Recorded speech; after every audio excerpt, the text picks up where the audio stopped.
my response might sound a little tough, but I'd kill him, I'd bury him. You know, it's you know, tolerance for that and the kind of culture that the Laker organization stood for winning championships is not tolerated. You're going to show up to play, and you're going to lollygag through this scrimmage, through this drill. I'm going to beat you. I'm going to let you know I beat you. And I'm going to want you to reconsider your professional life choice. You know, and for the most part, you know, people will say, okay, that doesn't make a great teammate. Well, I'm not here to be a great teammate. I'm here to help you win championships. So there's a difference. And, you know, fortunately for us and for me, you know, we had an organization that, you know, it was championships or nothing. And they were really good about identifying that and bringing players in here that had that competitive streak and, you know, getting rid of the ones that did not. If I got to fight to get you in the gym, that's a problem. That's a problem. You want players that are gym rats, players that want to be in the gym, that want to work. And then from there, you build on top of that. But if you're lazy, man, I don't want to talk to you. I don't want to deal with you. You're going to make me feel dumber. You know, you know, you're going to lower my level. I don't think so. You can go over there. There's plenty of teams in here where you'll fit right in. But your first 3 seasons, then the one game, it's the last game of the season you play Utah. Yeah. The one where you shoot 3 air balls at the end. 5. It was like 5. And then you hit one and his team doesn't go in, right? Mm-hmm. Moses, not Malone, one of the Malones came and spoke to you. I don't know who it was, from the Jazz. Malone, he was saying something, you were not even paying attention. Shaq was whispering something in your ear. What did Shaq say to you in that moment? I don't even know. You don't remember? No, I wasn't paying attention. Got you know, like it was, you know, like for me, it's maybe it's a little like asshole of me or whatever, but whatever. He was trying to whisper encouraging things. I was like, I'm fine. Okay, I shot 5 air balls on national TV in front of millions of people that cost us the series, and I'm 18. I'm fine, dude. How do you get there how does somebody get there mentally with that public humiliation? To some people hurts them and they don't come back? Well, you know, you got to look at the reality of the situation. You know, like for me, it's not, you know, you kind of got to get over yourself. Like, it's not about you, man. Like, okay, you feel embarrassed. You're not that important. Like, get over yourself. That's where you go. Get over yourself, right? Like, you're worried about how people may perceive you, and like you're walking around and it's embarrassing because you shot 5 air balls. Get over yourself, right? And then after that, it's okay, well, why did those air balls happen? Got it. High school, year before, we played 35 games, max, right? Week in between, spaced out, plenty of time to rest. In the NBA, it's back to back to back to back to back to back to back. I didn't have the legs. So you look at the shot, every shot was online. Every shot was online, but every shot was short, right? I got to get stronger. I got to train differently. The weight training program that I'm doing, I got to tailor it for an 82-game season so that when the playoffs come around, my legs are stronger and that ball gets there. So I look at it with rationale and say, okay, well, the reason why I shot air balls is because my legs aren't there. I go, well, next year they'll be there. That was it. Done. But it's simple. Like, if you do the math on this, right? Like, if you're thinking about how often kids are playing, right? I tell this to my daughter and my daughter's team as well that I coach. It's a simple thing of math. If you want to be a great player, if you play every single day, 2-3 hours, every single day, over the course of a year, how much better are you getting? Most kids will play maybe, you know, an hour and a half, 2 days a week. Right. Do the math on that. It's not going to get it done. It's not going to get it done, right? So if you're obsessively training 2-3 hours every single day over a year, over 2 years. Probably could have made the announcement as early as last season. And I said, you know, if unless something changes, next season is going to be my last season. And then finally I realized, I said, wait, well, you can't make this decision based off of something changing. This is something that's internal. Do you want to do this or not? And if the answer is no, then that passion is no longer there the way it used to be. So just let it go. So there's nothing that could change your mind at this point. There's no streak of success or no... Zero. When we hear words like one-word descriptions of you, I would say competitor. Who's on your short list of best competitors you've faced? Michael Jordan, Allen Iverson are the two that come to mind immediately because they were relentless. Now Michael, his relentlessness was amazing, and Scotty's as well, on both ends of the floor. And then, my generation, AI was much the same. I mean, from opening tip to the end, I mean, this guy was just going and going and going. And he'd always put you in jeopardy. So those two guys are the most competitive I faced. Who came the closest to being the Kobe stopper?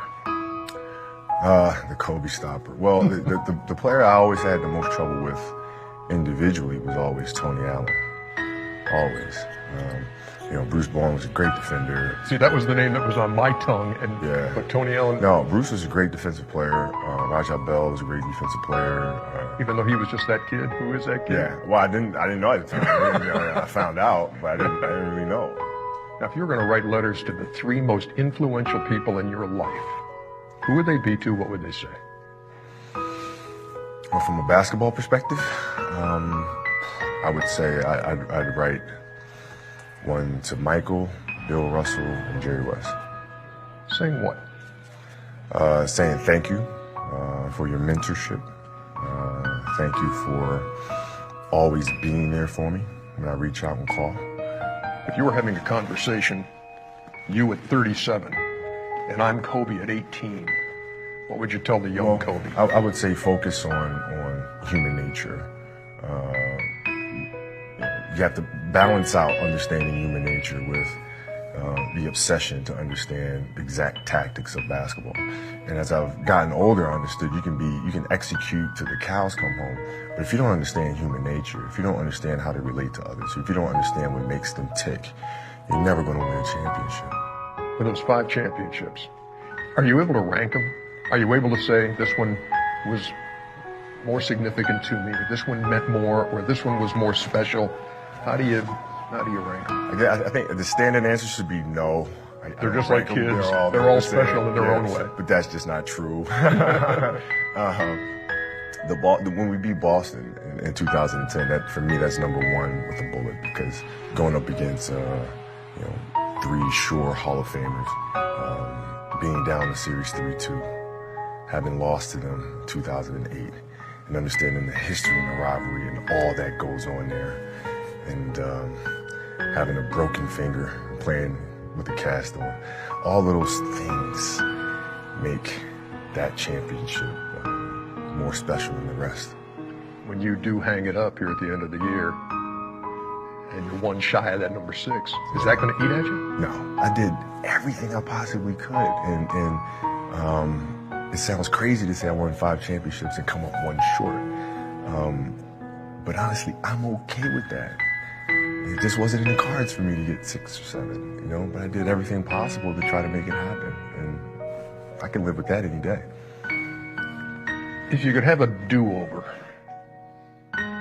in your career, what would it be? If I had a do-over, I think I would take more of a leadership role in talking to Shaq earlier, before things went south.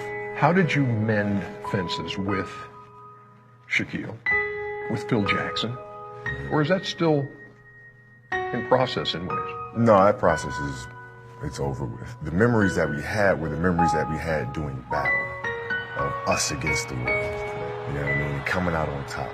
And when you have those moments, you forge this type of bond, right? That becomes bigger than the game, becomes bigger than whatever bickering might have gone on. So I think that was the first step. And then the second step was just maturity.